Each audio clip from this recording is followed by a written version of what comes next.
ஒருத்தி ஒருவனை நினைத்து விட்டால் அந்த உறவுக்கு பெயர் என்ன? காதல்.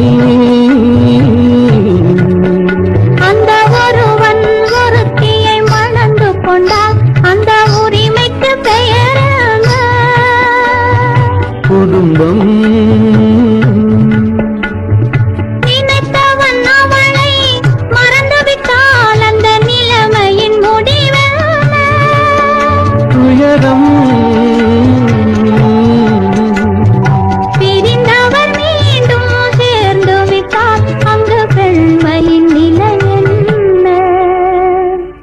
மௌனம். ஒருத்தி ஒருவனை நினைத்து விட்டால் அந்த உறவுக்கு பெயர் என்ன? காதல்.